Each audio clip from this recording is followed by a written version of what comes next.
Okay, images with distorted text are not cool at all. What the f?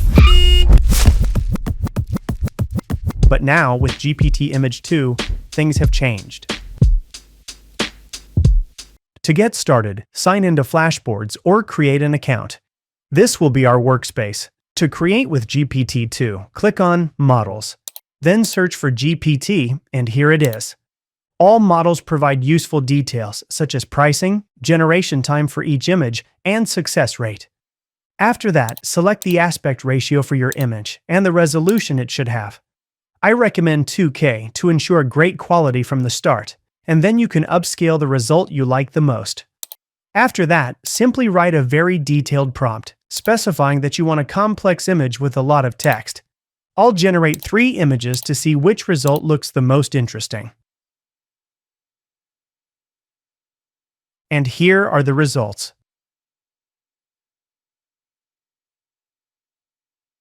As you can see, we have a lot of text throughout the image, and none of it is distorted or incorrectly written. The consistency and quality are truly impressive.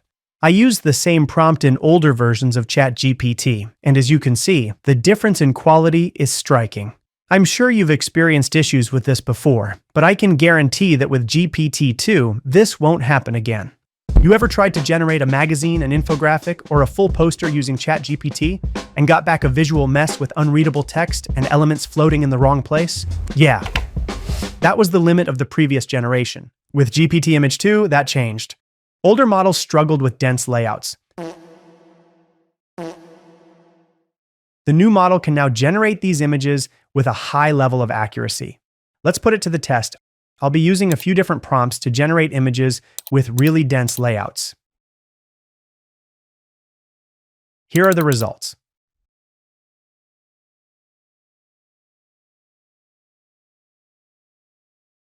The precision in rendering typography within images has reached a level that makes the output production ready. No manual editing required. Hello, where is the bathroom? すみません、わかりません。 어떻게 도와드릴까요? Oh my God, somebody help me! It's terrible to need help and have nobody understand you. That's exactly what happened every time you asked ChatGPT for an image in Japanese, Korean, or Arabic. GPT Image 2 fixed that. Now rendering Japanese, Korean, Chinese, Hindi, Arabic with 99% accuracy. Alright, we've talked a lot about text so far. Now let's talk about a very interesting image style that GPT Image 2 is nailing: photorealism. GPT Image 2 allows you to use real camera and film references in your generations.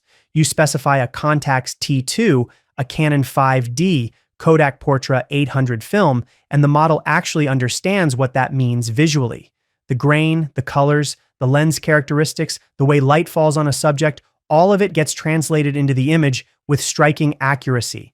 And that matters because photographers and creatives don't think in generic terms. They think in specific cameras, specific films, and specific moods. And if you want to take that realism even further, you can upscale the image, increasing the resolution while preserving every single detail.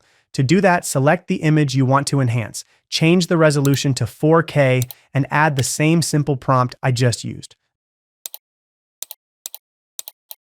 The result is a sharper, more refined image with textures and depth that get incredibly close to a real photograph. Another really interesting improvement is that it now supports much more flexible screen aspect ratios. Okay, much better.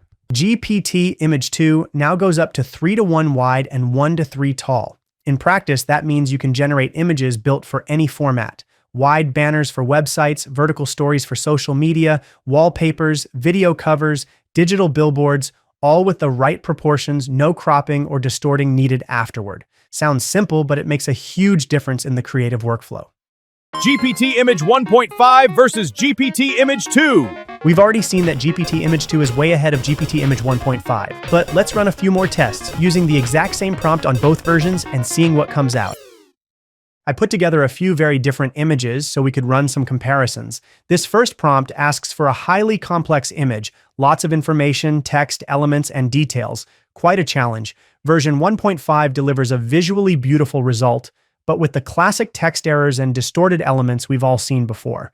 Version 2.0's result is genuinely impressive. Even with an image this packed with information and elements, everything is sharp and distortion-free.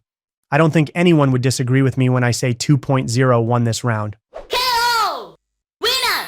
All right, now let's test this next prompt. This time, a hyper-realistic image of a python's eye.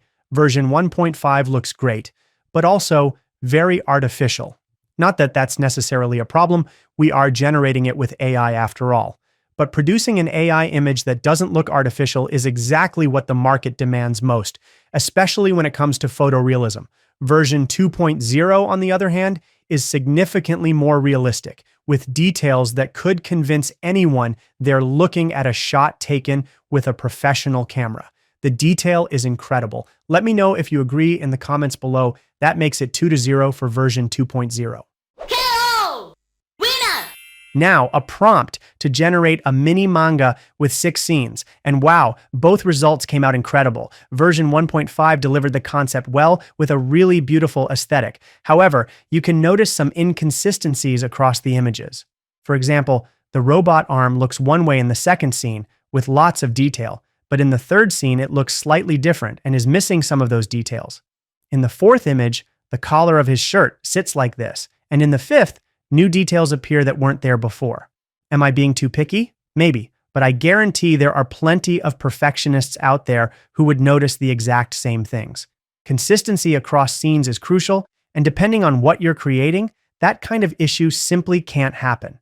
Version 2.0 delivered an excellent result, with consistent scenes from start to finish and much greater attention to every single detail. So that wraps up our comparison. I think the difference in results between the two versions across all these different situations, and of course, don't forget to test some prompts yourself. I guarantee you'll be impressed. 5, 4, 3, 2, 1.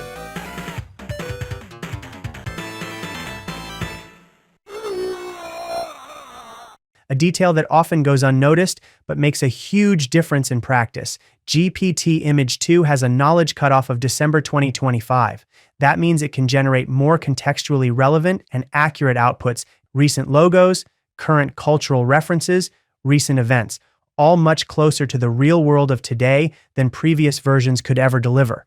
If you made it this far, thank you so much for watching. I hope this video gave you a solid look at everything GPT Image 2 has to offer. Drop a like if you enjoyed it, subscribe for more content like this, and hit that notification bell so you never miss a new video. See you in the next one.